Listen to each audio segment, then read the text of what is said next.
cell, the basic unit of life. How can we say that the cell is the basic unit of life?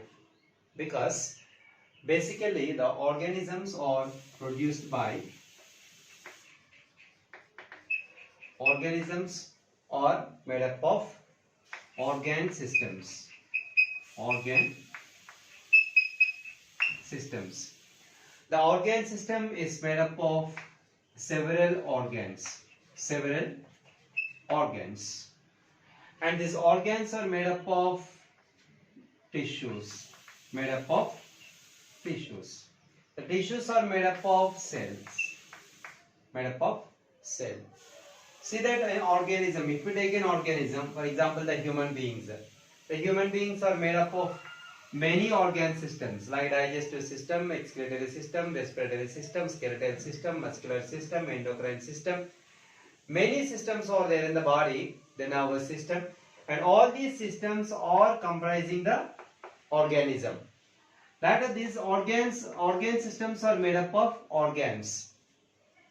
If you take one example, the organ system like digestive system, it starts from mouth.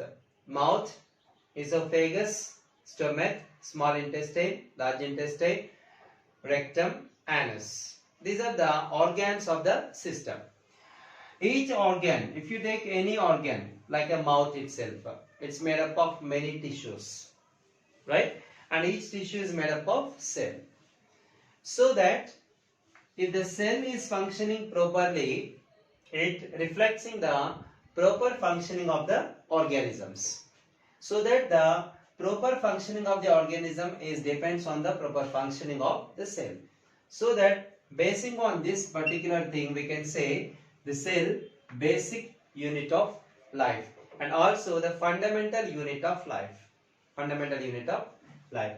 And see that actually every organism in the world, like single cellular organism, unicellular organisms to the most complex organisms, most of the organisms are made up of the cells only, like bacteria, amoeba, chlamydomonas, euglena, paramecium, such unicellular organisms, and multicellular organisms like a fungus starts from the plants, animals, fishes, amphibians, reptiles, birds, mammals. All organisms are made up of cells only, right?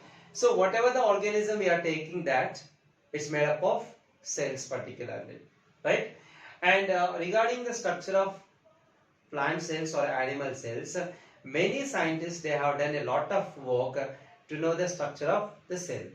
But among them, the few scientists are there here, and Athanasius Kircher, Jan Swammerdam, Anthony von Leeuwenhoek, and the Robert Hooke. These are the few scientists which have done a lot of hard work years together to know the structure of the cell.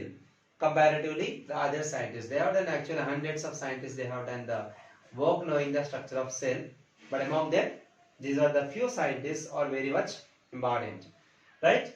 And among them, when you observe that the Anthony von Leeuwenhoek is the first person who identified the bacteria and yeast, blood cells, and many microorganisms he observed under the microscope, right?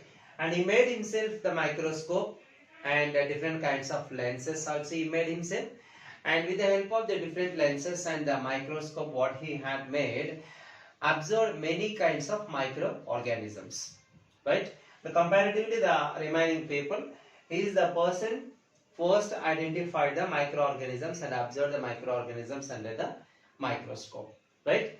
And later, discovery of the cell.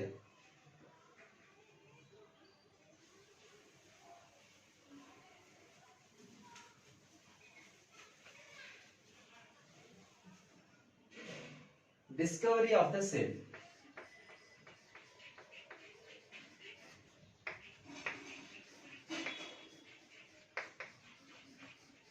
Discovery of the cells. In 1665, Mr. Robert Hooke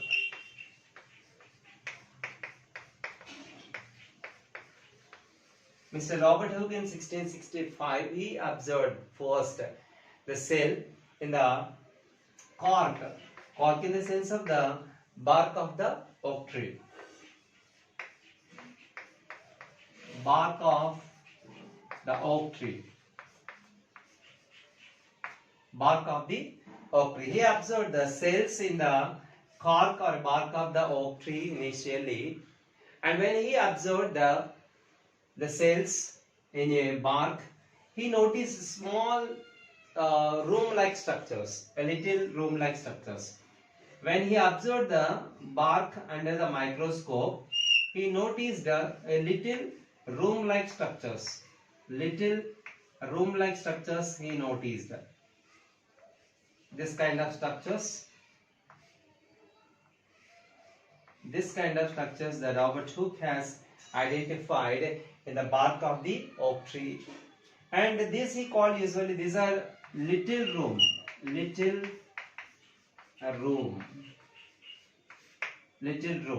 right? So that he called the little room as a cell, because in Latin cell means little room. Cell means little room. So that he called each room has a cell, right? And so that the cell name also denoted by Mr. Robert Hooke, right? This is the story behind the cells, how discovered and where he discovered and when he was discovered the cells itself. And basing on this, we can observe that the same kind of structure, how the Robert Hooke has identified the cells, the same thing we also can do with the help of a matchstick. Matchstick.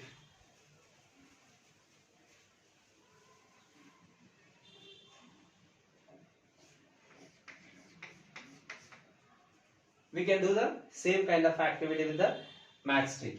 Right? Here it is observing cells in a matchstick.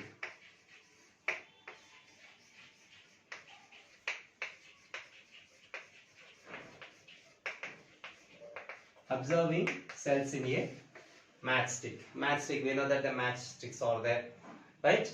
And we need to do any kind of an activity. We are following a method, like a scientific method. And this is usually the aim of the activity. And apparatus we needed. Apparatus, right? Apparatus means the things needed for doing the activity. Matchstick we needed, however, we are observing the matchstick only. So that we need a matchstick and a blade we needed, and watch glass, water, and glass slide, cover slip, a glycerin, and also we need some stain. But these are the some materials needed or apparatus needed for doing the activity. Later, procedure.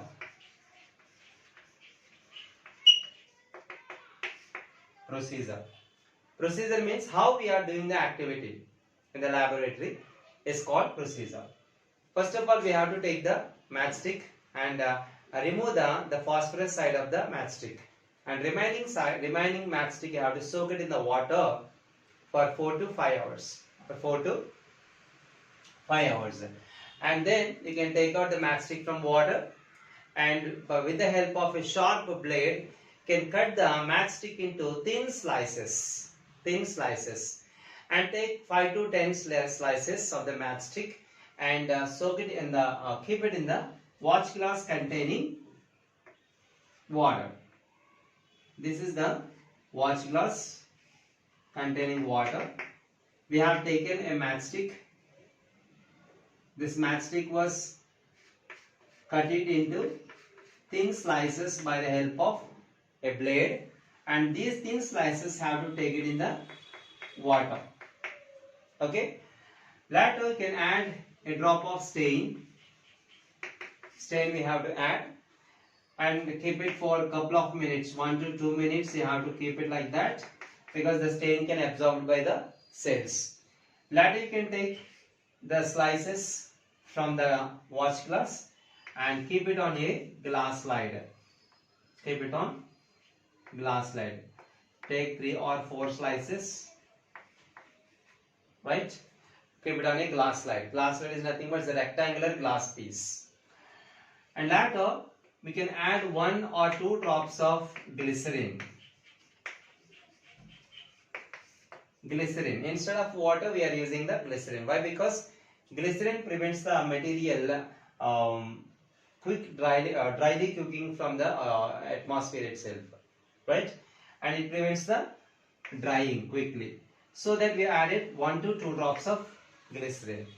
Later we have to cover the material with a cover slip.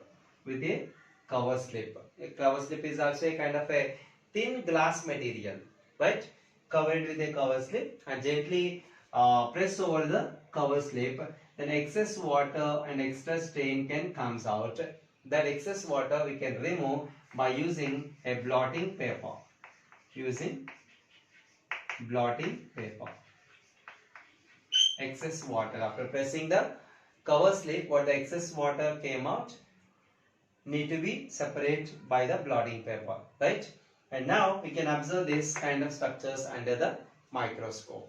When we observe under the microscope the same kind of structures, how the Robert Hooke has observed the little room-like structure, the same kind of structures we can also observe. This is regarding observing cells in a matchstick.